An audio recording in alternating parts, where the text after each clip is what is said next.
ਪੰਜਾਬ ਵਿੱਚ ਆਗਾਮੀ ਵਿਧਾਨ ਸਭਾ ਚੋਣਾਂ ਦੇ ਮੱਦੇਨਜ਼ਰ ਪੰਜਾਬ ਦੇ ਮੁੱਖ ਚੋਣ ਅਫਸਰ ਕਰੁਣਾ ਰਾਜੂ ਵੱਲੋਂ ਪ੍ਰੈਸ ਕਾਨਫਰੰਸ ਕੀਤੀ ਗਈ। ਮੁੱਖ ਚੋਣ ਅਫਸਰ ਡਾਕਟਰ ਕਰੁਣਾ ਰਾਜੂ ਨੇ ਦੱਸਿਆ ਕਿ ਆਗਾਮੀ ਵਿਧਾਨ ਸਭਾ ਚੋਣਾਂ ਨੂੰ ਲੈ ਕੇ ਤਿਆਰੀਆਂ ਸ਼ੁਰੂ ਕਰ ਦਿੱਤੀਆਂ ਹਨ। ਸੂਬੇ ਵਿੱਚ 2 ਕਰੋੜ ਤੋਂ ਵੱਧ ਵੋਟਰ ਹਨ। 1 ਜਨਵਰੀ 2022 ਤੱਕ 18 ਸਾਲ ਦੀ ਉਮਰ ਵਾਲੇ ਹਰੇਕ ਨੌਜਵਾਨ ਦੀ ਵੋਟ ਬਣਾਈ ਜਾਵੇਗੀ। इलेक्शन होना है उस संबंधी तैयारियां शुरू हो गया। इलेक्शन कमीशन ऑफ इंडिया सानू साडा स्टेट नो एक शेड्यूल दे दिया है, स्पेशल समरी रिवीजन, इसके बाद फिर draft roll publication, claims and objection, final roll publication. जो फाइनल रोल पब्लिकेशन होता है उसनो बेस पे लेके फिर इलेक्शन। सो इस आने वाले 3-4 महीने 1 जनवरी 2022 की मिति है साडा, उस तारीख तक जिहड़े भी साडा नौजवान 18 साल हो जाता है उसनों वोटर बनाना है। जिहड़े भी बंदे वोटर बनन तो वंचित हो गया उन्होंने फिर वोटर रोल्स दे विच लेके आना है। और वोटर रोल्स दे विच छोटा छोटा गलतियां हुंदा है, जिवें डेड वोटर्स है उस डेड वोटर्स नूं रोल तो कढना है। और के जिहड़े भी साडे विमेन जो शादी होकर दूसरी गांव चले जाते हैं, दूसरे शहर चले जाते हैं, उन्होंने एड्रैस में फिर चेंज करके नया एड्रैस में फिर उन्होंने डिटेल्स के पाना है। और जेडे भी वोटर एक शहर से फिर दूसरा शहर और एक कंस्टिट्यूंसी से दूसरी कंस्टिट्यूंसी या अपना स्टेट से दूसरी स्टेट चले गया, दूसरी स्टेट से अपना स्टेट आ गया, ये सारी परम्यूटेशन कॉम्बिनेशंस नूं असीं इलैक्टोरल रोल्स दे विच शामिल करना है। और इस वोटर रोल प्रिपरेशन दे विच असीं खास कर ध्यान देंगे यंग वोटर्स जो भी 18 साल भी हो रहे, और उसके बाद women voters, voters with disabilities, person with disabilities बोलते हैं, और साथ ही साथ ट्रांसजेंडर वोटर्स हैं साडे स्टेट दे विच कभी काफ़ी सारे ट्रांसजेंडर्स भी होंगे, उसने भी उस ट्रांसजेंडर्स ने भी असी इलैक्टोरल रोल्स दे विच 100% शामिल करने लई असी बहुत बड़ा मुहिम असी शुरू किया है। और नाली नाड़ जो काम करने के लिए लोग ਨਵਜੋਤ ਸਿੰਘ ਸਿੱਧੂ ਦੇ ਪੰਜਾਬ ਕਾਂਗਰਸ ਦੇ ਪ੍ਰਧਾਨ ਬਣਦੇ ਹੀ ਹੁਣ ਵਿਰੋਧੀ ਕੈਪਟਨ ਦੇ ਗਲੋਂ ਲੱਥ ਕੇ ਨਵਜੋਤ ਸਿੰਘ ਸਿੱਧੂ ਦੇ ਗਲ ਪੈ ਗਏ ਹਨ। ਆਪਦੇ ਸਹਿ ਪ੍ਰਭਾਰੀ ਰਾਘਵ ਚੱਡਾ ਨੇ ਨਵਜੋਤ ਸਿੰਘ ਸਿੱਧੂ ਨੂੰ ਪੰਜਾਬ ਕਾਂਗਰਸ ਦੇ 2017 ਚੋਣ ਮੈਨੀਫੈਸਟੋ ਦੇ ਵਾਅਦੇ ਯਾਦ ਕਰਵਾਏ। ਉਹਨਾਂ ਕਿਹਾ ਕਿ ਪੰਜਾਬ ਹਿੱਤਾਂ ਦੀਆਂ ਗੱਲਾਂ ਕਰਨ ਵਾਲਾ ਸਿੱਧੂ ਪਹਿਲਾਂ ਇਹ चोण मैनिफेस्टो वाले वादे पूरे करके विखावे। मैं इस मौके पे सिद्धू साहब को एक चिट्ठी के माध्यम से एक पत्र लिख रहा हूँ, एक लेटर लिख रहा हूँ, और इस लेटर में उन्हें याद करा रहा हूँ कि सिद्धू साहब 2017 के चुनाव में कांग्रेस ने ये 129 पेज का मैनिफेस्टो जारी किया था। 129 pages long manifesto was released by the Congress party। और इस मैनिफेस्टो में जितने भी वादे किए गए थे, प्रोमिसेस किए गए थे, ये सारे प्रोमिसेस पंजाब के घर घर तक, पंजाब के एक एक परिवार तक पहुंचाने की रिस्पॉन्सिबिलिटी और जिम्मेदारी कांग्रेस ने अपने सबसे बढ़िया बुलारा, बढ़िया speaker, fiery star campaigner Navjot Singh Sidhu को दी। कि नवजोत सिंह सिद्धू साहब, आप कांग्रेस हाई कमांड के, कांग्रेस पार्टी के ये सारे मैनिफेस्टो के प्रोमिसेस को घर घर पहुंचाओगे। सिद्धू साहब ने बखूबी अपना काम निभाया, घर घर ये सारे वादे पहुंचाए, लेकिन बीते 4.5 साल में इन प्रोमिसेस में से एक भी वादा पूरा नहीं हुआ। एक भी वादा इस 129 पेज मैनिफेस्टो में पूरा नहीं किया कांग्रेस पार्टी ने। 4.5 साल तो बीत गए, जिसमें सिद्धू साहब कांग्रेस पार्टी के लीडर आगू भी रहे, 2-1 साल सरकार में मंत्री पद का वजीरी भी उन्होंने निभाई। ਸੀਨੀਅਰ ਵਕੀਲ ਅਤੇ ਆਪ ਦੇ ਸਾਬਕਾ ਵਿਧਾਇਕ ਐਚ.ਐਸ. ਫੂਲਕਾ ਵੱਲੋਂ ਕਾਨਪੁਰ ਸਿੱਖ ਦੰਗਿਆਂ ਦੇ ਉਜਾਗਰ ਹੋਏ ਰਾਜਾਂ ਤੋਂ ਪਰਦਾ ਚੁੱਕਿਆ ਗਿਆ ਹੈ। ਇੱਕ ਅੰਗਰੇਜ਼ੀ ਅਖਬਾਰ ਵਿੱਚ ਛਪੀ ਖਬਰ ਦਾ ਹਵਾਲਾ ਦਿੰਦਿਆਂ ਐਚ.ਐਸ. ਫੂਲਕਾ ਨੇ ਦੱਸਿਆ ਕਿ 36 ਸਾਲਾਂ ਤੋਂ ਇੱਕ ਘਰ ਕਾਨਪੁਰ ਵਿੱਚ ਬੰਦ ਪਿਆ ਸੀ। ਇਸ ਘਰ ਵਿੱਚ 2 ਸਿੱਖਾਂ ਨੂੰ ਜਲਾਇਆ ਗਿਆ ਸੀ। ਇਸ ਘਰ ਵਿੱਚ ਤਫਤੀਸ਼ ਲਈ ਐਸ.ਆਈ.ਟੀ. ਨੇ 36 ਸਾਲ ਬਾਅਦ ਇਸ ਘਰ ਨੂੰ ਖੋਲ੍ਹਿਆ। ਅੱਜ ਦੇ ਇੰਡੀਅਨ ਐਕਸਪ੍ਰੈਸ ਦੇ ਵਿੱਚ ਇੰਡੀਅਨ ਐਕਸਪ੍ਰੈਸ ਦਾ ਫਰੰਟ ਪੇਜ ਤੇ ਇਹ ਦਿੱਲੀ ਦਾ ਹੈ ਨੈਸ਼ਨਲ ਜੋ ਪੇਪਰ ਆ ਇਹਦੇ ਚ ਫਰੰਟ ਪੇਜ ਤੇ ਆਈ ਆ 36 years after Sikh riots team picks up the evidence from the locked Kanpur house। SIT ਨੇ 36 ਸਾਲ ਤੋਂ ਇੱਕ ਘਰ ਜੋ ਬੰਦ ਪਿਆ ਜਿਹਦੇ ਚ 2 ਸਿੱਖਾਂ ਨੂੰ ਨਵੰਬਰ 1984 ਨੂੰ 2 ਸਿੱਖਾਂ ਨੂੰ ਮਾਰ ਕੇ ਜਲਾਤਾ ਸੀ, ਉਹ ਘਰ ਉਦੋਂ ਦਾ ਬੰਦ ਰੱਖਿਆ ਵਾ। ਹੁਣ ਜੋ SIT ਪੁਆਇੰਟ ਹੋਈ ਆ ਕਾਨਪੁਰ ਦਾ ਵਾਕਿਆ ਹੈ।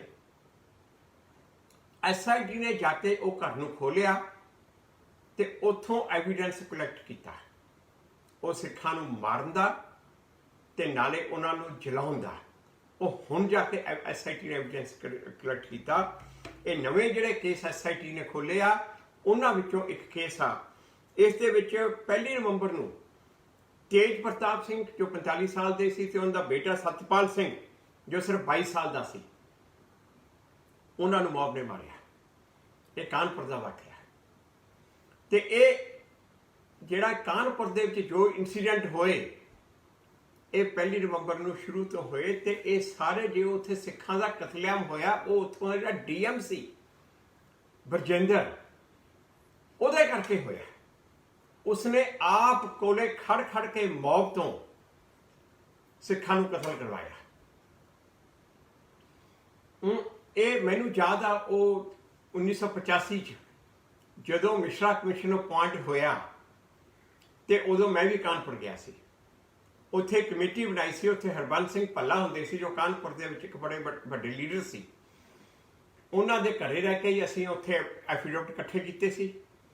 ਇਹ ਵੀ ਐਫੀਡੇਵਿਟ ਅੰਮ੍ਰਿਤਸਰ ਦੇ ਰਣਜੀਤ ਐਵਨਿਊ ਇਲਾਕੇ ਵਿੱਚ ਹੈਂਡ ਗ੍ਰਨੇਡ ਮਿਲਣ ਨਾਲ ਸਨਸਨੀ ਫੈਲ ਗਈ। ਰਣਜੀਤ ਐਵਨਿਊ ਸਥਿਤ ਇੱਕ ਘਰ ਦੇ ਬਾਹਰ ਇਹ ਹੈਂਡ ਗ੍ਰਨੇਡ ਮਿਲਿਆ ਹੈ। ਜਿੱਥੇ ਇਹ ਗ੍ਰਨੇਡ ਮਿਲਿਆ ਹੈ ਉਹ ਇੱਕ ਰਿਹਾਇਸ਼ੀ ਇਲਾਕਾ ਹੈ, ਜਿਸ ਤੋਂ ਬਾਅਦ ਲੋਕਾਂ ਵਿੱਚ ਕਾਫੀ ਦਹਿਸ਼ਤ ਪਾਈ ਜਾ ਰਹੀ ਹੈ। ਹੈਂਡ ਗ੍ਰਨੇਡ ਮਿਲਣ ਦੀ ਸੂਚਨਾ ਮਿਲਦਿਆਂ ਹੀ ਪੁਲਿਸ ਦੀਆਂ ਟੀਮਾਂ ਅਤੇ ਬੰਬ ਰੋਕੂ ਦਸਤੇ ਮੌਕੇ ਤੇ ਪਹੁੰਚ ਗਏ। ਇਹ ਐਕਚੁਅਲੀ ਸਵੇਰੇ ਸਾਡੀ ਇੱਕ ਪੁਲਿਸ ਪਾਰਟੀ ਜਿਹੜੀ ਇੱਥੇ ਸਰਚ ਕਰ ਰਹੀ ਸੀ, ਉਹਨਾਂ ਨਾਲ ਕਾਰਪੋਰੇਸ਼ਨ ਦੇ ਕੁਝ ਮੁਲਾਜ਼ਮ ਸੀਗੇ ਜੋ ਉਹਨਾਂ ਨੇ ਇੱਥੇ ਕੂੜੇ ਦੇ ਵਿੱਚ ਇੱਕ ਮੰਡਨ ਚੀਜ਼ ਜਦੋਂ ਦੇਖੀ ਹੈ, ਉਸ ਤੋਂ ਬਾਅਦ ਉਹਨਾਂ ਨੇ ਇਮੀਡੀਏਟਲੀ ਆਫੀਸਰਸ ਨੂੰ ਇਨਫੋਰਮ ਕੀਤਾ, ਜਿਸ ਤੇ ਅਸੀਂ ਇੱਥੇ ਪੁੱਜੇ ਹਾਂ। ਜੋ ਸਾਨੂੰ ਦੇਖਣ ਤੋਂ ਇਹ ਗ੍ਰਨੇਡ ਲੱਗ ਰਿਹਾ ਸੀਗਾ, ਗ੍ਰਨੇਡ ਵਰਗੀ ਚੀਜ਼, ਅਸੀਂ ਇਹਨੂੰ ਸੈਂਡ ਬੈਗਸ ਨਾਲ ਕਵਰ ਕਰਾ ਕੇ ਆਪਣੇ ਐਕਸਪਰਟਸ ਦੇ ਥਰੂ ਜਿਹੜਾ ਬਾਹਰ ਖਾਲੀ ਜਗ੍ਹਾ ਤੇ, ਕਿਉਂਕਿ ਇੱਥੇ ਕਾਫੀ ਪਾਪੂਲੇਸ਼ਨ ਹੈ, ਅਸੀਂ ਇੱਥੋਂ ਬਾਹਰ ਭੇਜਤਾ। ਹੁਣ ਸਾਨੂੰ ਐਕਸਪਰਟ ਹੀ ਇਹਦੇ ਬਾਰੇ ਜਿਹੜੀ ਸਾਰੀ ਜਾਣਕਾਰੀ ਦੱਸ ਸਕਦੇ ਨੇ, ਕਿਉਂਕਿ ਇਹ ਕਈ ਚੀਜ਼ਾਂ ਡੈਕੋਰੇਸ਼ਨ ਪੀਸ ਵਗੈਰਾ ਲਈ ਵੀ ਘਰੇ ਰੱਖ ਸਕਦੇ ਨੇ, ਕੋਈ ਡਮੀ ਵੀ ਇਹੋ ਜਿਹੀ ਚੀਜ਼ ਕਈ ਵਾਰੀ ਮਿਲ ਜਾਂਦੀ ਹੈ। ਸੋ ਅਸੀਂ ਇਹਦੇ ਬਾਰੇ ਜੋ ਐਕਸਪਰਟਸ ਰਾਏ ਦੇਣਗੇ ਉਦੋਂ ਹੀ ਦੱਸ ਸਕਾਂਗੇ। ਉਸ ਤੋਂ ਇਲਾਵਾ ਜਿਹੜਾ ਅਸੀਂ CCTV ਫੁਟੇਜ ਸਾਰੀਆਂ ਚੀਜ਼ਾਂ ਨੂੰ ਖੰਗਾਰ ਰਹੇ ਹਾਂ ਵੀ ਕੌਣ ਕਿਸ ਟਾਈਮ ਦੇ ਉੱਤੇ ਇੱਥੇ ਨੂੰ ਰੱਖ ਕੇ ਅਗਰ ਸੁੱਟ ਕੇ ਗਿਆ ਹੋਵੇਗਾ ਤਾਂ ਉਹਦਾ ਪਤਾ ਲੱਗ ਸਕੇ। ਉਸ ਤੋਂ ਇਲਾਵਾ ਅਸੀਂ ਲੋਕਾਂ ਨੂੰ ਵੀ ਮੀਡੀਆ ਰਾਹੀਂ ਵੀ ਔਰ ਵੈਸੇ ਵੀ ਅਸੀਂ ਅਨਾਉਂਸ ਕਰ ਰਹੇ ਹਾਂ ਵੀ ਅਗਰ ਕਿਸੇ ਨੇ ਕੋਈ ਇਸ ਤਰ੍ਹਾਂ ਦੀ ਚੀਜ਼ ਘਰੋਂ ਵੈਸੇ ਹੀ ਸੁੱਟ ਦਿੱਤੀ ਹੈ ਤਾਂ ਪਲੀਜ਼ ਸਾਨੂੰ ਦੱਸ ਦੇਣ, ਤਾਂ ਕਿ ਇਹੋ ਜਿਹਾ ਜਿਹੜਾ ਅਫੜਾ ਦਫੜੀ ਮੱਚੀ ਹੈ ਉਸ ਨੂੰ ਰੋਕਿਆ ਜਾ ਸਕੇ। ਹਾਈ ਅਲਰਟ ਤੇ ਆ ਪਿੱਛੇ ਜਦੋਂ ਦਾ ਟਿਫਨ ਬੰਬ ਮਿਲੇ ਨੇ, ਉਸ ਤੋਂ ਸਾਨੂੰ ਕਾਫੀ ਫੋਰਸ ਵੀ ਬਾਹਰੋਂ ਮਿਲੀ ਹੈ। ਸਾਰੇ ਏਰੀਆ ਦੀ ਅਸੀਂ ਮੋਸਟਲੀ ਜਿਹੜਾ ਸੈਂਸਿਟਿਵ ਏਰੀਆ ਉਹਦੀ ਸਰਚ ਕਰਾ ਰਹੇ ਹਾਂ, ਉਹਦੇ ਰਿਗਾਰਡਿੰਗ ਇਹ ਚੀਜ਼। ਸਟੀਲ ਸਿਟੀ ਮੰਡੀ ਗੋਬਿੰਦਗੜ੍ਹ ਵਿੱਚੋਂ ਮੰਦਭਾਗੀ ਖਬਰ ਸਾਹਮਣੇ ਆਈ ਹੈ। ਮੰਡੀ ਗੋਬਿੰਦਗੜ੍ਹ ਵਿੱਚ ਸਥਿਤ ਪੰਜਾਬ ਸਟੀਲ ਮਿਲ ਦੀ ਭੱਠੀ ਵਿੱਚ ਧਮਾਕੇ ਨਾਲ 10 ਤੋਂ ਜ਼ਿਆਦਾ ਮਜ਼ਦੂਰ ਝੁਲਸ ਗਏ। ਇਹਨਾਂ ਵਿੱਚੋਂ 5 ਮਜ਼ਦੂਰ 100% ਝੁਲਸ ਗਏ ਹਨ। ਧਮਾਕੇ ਵਿੱਚ ਜ਼ਖਮੀ ਹੋਏ ਸਾਰੇ ਲੋਕਾਂ ਨੂੰ DMC ਹਸਪਤਾਲ ਲੁਧਿਆਣਾ ਭਰਤੀ ਕਰਵਾਇਆ ਗਿਆ, ਜਿੱਥੇ 5 ਮਜ਼ਦੂਰਾਂ ਦੀ ਹਾਲਤ ਗੰਭੀਰ ਬਣੀ ਹੋਈ ਹੈ। आकाश गोयल एमरजेंसी मैडिकल ऑफिसर मैं सिविल हॉस्पिटल खन्ना। ਤੇ ਡਾਕਟਰ ਸਾਹਿਬ ਕੀ ਇਨਸੀਡੈਂਟ ਹੋਇਆ ਜਿਹੜੇ ਪੇਸ਼ੈਂਟਸ ਆਏ ਸੀ? ਇਹ ਸਾਡੇ ਕੋਲ ਬਰਨ ਕੇਸ ਆਏ ਸੀਗੇ। ਕੋਈ ਪੰਜਾਬ ਸਟੀਲ ਮਿਲ ਹੈ ਮੰਡੀ ਗੋਬਿੰਦਗੜ੍ਹ, ਤੇ ਉੱਥੋਂ ਸਾਡੇ ਕੋਲ ਇਕੱਠੇ 7 ਕੇਸ ਆਏ ਨੇ ਬਰਨ ਦੇ, ਤੇ ਸੀਰੀਅਸ ਸੀਗੀ ਕੰਡੀਸ਼ਨ। ਵਿੱਚੋਂ 2 ਪੇਸ਼ੈਂਟ ਫਿਰ ਵੀ ਸਟੇਬਲ ਸੀ, ਲੇਕਿਨ ਬਾਕੀ ਦੇ 5 ਜ਼ਿਆਦਾ ਸੀਰੀਅਸ ਸੀਗੇ ਜਿਹੜੇ ਸੀਗੇ ਪੇਸ਼ੈਂਟ। ਤੇ ਫਿਰ ਉਹਨਾਂ ਦਾ ਇਲਾਜ ਵਗੈਰਾ ਉਹ ਚੱਲ ਰਿਹਾ? ਹਾਂ, ਉਹਨਾਂ ਨੂੰ ਅਸੀਂ ਜਿਹੜੀ ਫਸਟ ਏਡ ਜਿਹੜੀ ਪੋਸੀਬਲ ਸੀਗੀ, ਇੰਜੈਕਸ਼ਨਸ ਐਮਰਜੈਂਸੀ ਸਾਰਾ ਕੁਝ ਅਸੀਂ ਦੇ ਦਿੱਤਾ, ਤੇ ਡਰੈਸਿੰਗਸ ਵਗੈਰਾ ਜੋ ਕਰ ਸਕਦੇ ਸੀ ਪੋਸੀਬਲ ਮੈਕਸਿਮਮ ਕਰਤਾ। ਬਾਕੀ ਅਸੀਂ ਉਹਨਾਂ ਨੂੰ ਕੋਈ ICU ਚਾਹੀਦਾ ਸੀਗਾ ਤਾਂ ਰਜਿੰਦਰਾ ਹਸਪੀਟਲ ਪਟਿਆਲਾ ਰਿਕਮੈਂਡ ਕੀਤਾ ਸੀਗਾ, ਬਟ ਉਹਨਾਂ ਦੇ ਜਿਹੜੇ ਫੈਕਟਰੀ ਦੇ ਓਨਰ ਸੀ ਉਹਨਾਂ ਦੀ ਰਿਕੁਐਸਟ ਤੇ ਉਹਨਾਂ ਨੂੰ ਹੁਣ ਫਿਰ ਅਸੀਂ DMC ਲੁਧਿਆਣਾ ਰੈਫਰ ਕੀਤਾ। ਉਹ ਕਹਿੰਦੇ ਵੀ ਬਾਕੀ ਹੋਰ ਵੀ ਕੇਸਿਸ ਸੀ ਉਹਨਾਂ ਦੇ, ਉਹ ਡਾਇਰੈਕਟ DMC ਲੈ ਕੇ ਗਏ ਨੇ, ਤਾਂ ਅਸੀਂ ਫਿਰ ਇਹ ਕੇਸਿਸ ਵੀ ਉਹਨਾਂ ਦੇ ਉੱਥੇ ਰੈਫਰ ਕੀਤੇ। ਤੇ ਕਿੰਨੇ % ਬਰਨ ਸੀਗੇ ਜੀ ਉਹਦੇ? ਬਰਨ ਤਾਂ ਦੇਖੋ ਆਲਮੋਸਟ ਕੁਝ ਪੇਸ਼ੈਂਟਸ ਦੇ ਤਾਂ 100% ਬਰਨ ਨਹੀਂ ਕਹਿ ਕੇ ਚੱਲੋ ਤੁਸੀਂ, ਠੀਕ ਹੈ, ਪੂਰੀ ਬੋਡੀ ਸੀ, ਤੇ ਕੁਝ 50% ਸੀ, 70% ਮਤਲਬ ਸੀਵੀਅਰ ਬਰਨ। ਕੋਈ ਕੈਜੁਅਲਟੀ ਨਹੀਂ ਹਲੇ ਤੱਕ ਤਾਂ ਨਹੀਂ, ਮੈਂ ਸਟੇਬਲ ਕਰਕੇ ਉਹਨਾਂ ਨੂੰ ਰੈਫਰ ਕੀਤਾ ਪੇਸ਼ੈਂਟਸ ਨੂੰ, ਤੇ ਮੇਰੇ ਕੋਲੋਂ ਠੀਕ ਗਏ ਨੇ ਫਿਲਹਾਲ, ਲੇਕਿਨ ਕੰਡੀਸ਼ਨ ਉਹਨਾਂ ਦੀ ਨਾਜ਼ੁਕ ਹੀ ਹੈ, ਅੱਗੇ ਜਾ ਕੇ ਕੁਝ ਵੀ ਚਾਂਸਿਸ ਹੋ ਸਕਦੇ ਆ, ਹਜੇ ਕੁਝ ਕਮੈਂਟ ਨਹੀਂ ਕਰ ਸਕਦੇ ਇਸ ਚੀਜ਼ ਤੇ, ਕੇਅਰ ਦੇ ਹਿਸਾਬ ਨਾਲ ਵੀ, ਤੇ ਉਹਨਾਂ ਦੀ ਬਾਡੀ ਕਿਵੇਂ ਰਿਸਪੌਂਡ ਕਰਦੀ ਹੈ। ਸਾਰੇ ਪੇਸ਼ੈਂਟ ਨੂੰ ਕਿੱਥੇ ਰੈਫਰ ਕੀਤੇ ਸਾਰੇ? ਹਾਂਜੀ, ਸਾਰੇ ਟੋਟਲ ਜਿਹੜੇ ਕਿੱਥੇ ਰੈਫਰ ਕੀਤੇ? ਇਹ ਐਕਚੁਅਲੀ ਅਸੀਂ ਰਜਿੰਦਰਾ ਹਸਪੀਟਲ ਪਟਿਆਲਾ ਰੈਫਰ ਕੀਤੇ ਸੀਗੇ, ਬਟ ਉਹਨਾਂ ਦੇ ਫੈਕਟਰੀ ਓਨਰ ਨੇ ਰਿਕੁਐਸਟ ਕੀਤੀ ਸਾਨੂੰ ਕਿ ਉਹ DMC ਲੈ ਕੇ ਜਾਣਾ ਚਾਹੁੰਦੇ ਆ, ਤਾਂ ਉਹਨਾਂ ਦੀ ਰਿਕੁਐਸਟ ਤੇ ਅਸੀਂ ਫਿਰ DMC ਭੇਜਿਆ। 108 ਐਂਬੂਲੈਂਸ ਦੇ ਵਿੱਚ ਹੀ ਗਏ ਨੇ ਸਾਰੇ, ਠੀਕ ਹੈ, ਤੇ ਠੀਕ ਠਾਕ ਨੇ ਫਿਲਹਾਲ, ਆਪਣੇ ਕੋਲੋਂ ਤਾਂ ਠੀਕ ਗਏ ਨੇ, ਦੇਖਦੇ ਹਾਂ ਅੱਗੇ। ਇੰਸੀਡੈਂਸ ਤਾਂ ਬੜਾ ਭਿਆਨਕ ਸੀਗਾ। ਪੰਜਾਬ ਦੇ ਵਿੱਚ ਸਕੂਲ ਖੁੱਲ੍ਹਦੇ ਸਾਰ ਹੀ ਕਰੋਨਾ ਅਟੈਕ ਸਕੂਲ ਗਲਿਆਰਿਆਂ ਵਿੱਚ ਵੇਖਣ ਨੂੰ ਮਿਲਿਆ। ਇੱਕ ਤੋਂ ਬਾਅਦ ਇੱਕ ਸਕੂਲਾਂ ਵਿੱਚ ਵਿਦਿਆਰਥੀਆਂ ਦੀ ਰਿਪੋਰਟ ਕਰੋਨਾ ਪੋਜ਼ਿਟਿਵ ਆਈ, ਜਿਸ ਤੇ ਪੰਜਾਬ ਸਰਕਾਰ ਨੂੰ ਵੀ ਆਪਣੇ ਇਸ ਫੈਸਲੇ ਬਾਰੇ ਸੋਚਣਾ ਪਿਆ। ਪੰਜਾਬ ਦੇ ਸਿਹਤ ਮੰਤਰੀ ਬਲਬੀਰ ਸਿੱਧੂ ਨੇ ਇਸ ਨੂੰ ਮਾਪਿਆਂ ਤੇ ਛੱਡ ਦਿੱਤਾ। ਉਹਨਾਂ ਕਿਹਾ ਕਿ ਮਾਪਿਆਂ ਦੀ ਮਰਜ਼ੀ ਤੋਂ ਬਿਨਾਂ ਬੱਚੇ ਹੁਣ ਸਕੂਲ ਨਹੀਂ ਬੁਲਾਏ ਜਾ ਸਕਣਗੇ। ਇਸ ਤਰੀਕੇ ਨਾਲ ਅਸੀਂ ਕੋਵਿਡ ਨੂੰ ਸੰਭਾਲਿਆ ਹੈਗਾ ਤੇ ਕਿਵੇਂ ਆਪਣੇ ਹਸਪੀਟਲ ਸਟਰੈਂਥਨ ਕੀਤਾ ਹੈਗਾ, ਪਲੱਸ ਜਿਹੜੀ ਡਿਵੈਲਪਮੈਂਟ ਦੇ ਕੰਮ ਵੀ ਪੈਰਲਲ ਚੱਲੇ ਨੇ, ਪਲੱਸ ਜਿਹੜੀਆਂ ਲੋਕਾਂ ਦੀਆਂ ਫੈਸਿਲਿਟੀਆਂ ਸੀਗੀਆਂ, ਵੇਸਟ ਕਮਿਊਨਿਟੀ ਸੀ, ਉਹਨਾਂ ਨੂੰ ਵੀ ਅਸੀਂ ਪੂਰਾ ਕੀਤਾ ਹੈਗਾ। ਤੇ ਜਿਹੜਾ ਹੋਰ ਜਿਹੜੀਆਂ ਸਮੱਸਿਆਵਾਂ ਹੈਗੀਆਂ ਨੇ ਜਾਂ ਕੋਈ ਦੂਜੀਆਂ ਤੀਜੀਆਂ ਜਿਹੜੀਆਂ ਹਾਲੇ ਬਾਕੀ ਨੇ, ਉਹਨਾਂ ਸਾਰਿਆਂ ਉੱਤੇ ਸਾਡੇ ਸ਼ੇਖੜੀ ਸਾਹਿਬ ਜਾਂ ਹੋਰ ਜਿੰਨੇ ਸੀਨੀਅਰ ਮੈਂਬਰ ਸਾਹਿਬਾਨ ਨੇ ਉਹ ਸਾਡੇ ਡਿਸਕਸ ਕਰਨਗੇ। ਤੇ ਇਸ ਕਰਕੇ ਬੜਾ ਅਹਿਮ ਹੈਗਾ। ਦੇਖੋ ਪਹਿਲਾਂ ਅਰਬਨ ਖੇਤਰ ਫਿਰ ਦਿਹਾਤੀ ਖੇਤਰ, ਇਹ ਦੋਨੇ ਚੀਜ਼ਾਂ ਜੋ ਮਿਲ ਕੇ ਚੱਲਣਗੀਆਂ ਤਾਂ ਕਾਂਗਰਸ ਪਾਰਟੀ ਵਿੱਚ।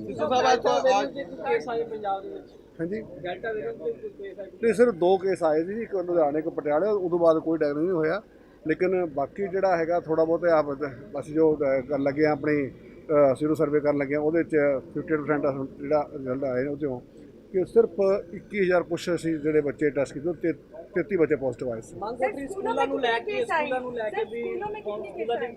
33 ਕੇਸ ਆਏ। ਦੇਖੋ ਇੱਦਾਂ ਕਿ ਸਾਡੀ ਅੱਜ ਰਿਵਿਊ ਮੀਟਿੰਗ ਸੀ, ਉਹ ਕੈਂਸਲ ਹੋਈ ਹੈ।